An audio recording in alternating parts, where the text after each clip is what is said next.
Hi, in today's tutorial, I'm going to show you how to update certificates on Bluehost. So the first thing that we'd like to do, of course, is just go and open whatever browser you're going to use to follow this tutorial steps with. Here in my case, I'm actually using Brave.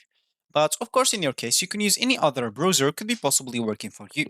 Once you open that browser, make sure to go into this URL section and simply type bluehost.com and hit the enter button, which will actually take you into this page, which is going to be your home screen or your main screen on the Bluehost website.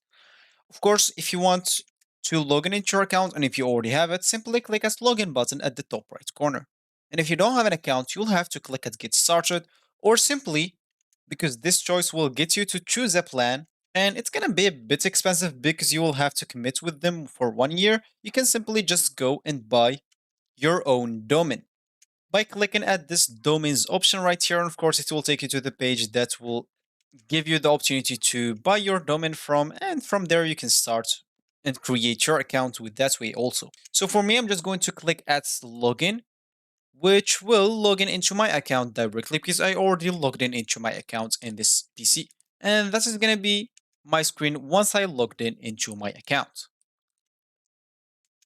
So as we said in the beginning of this tutorial, we would like to update certificates on Bluehost. And if we want to do that, of course, we will have.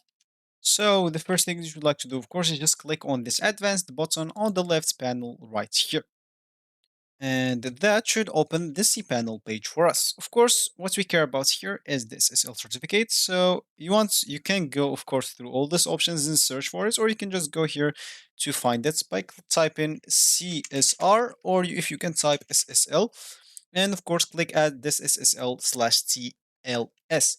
And as you can see here, the SSL or SSL certificates will allow you to generate SSL certificates and etc. Of course, you can read all of this.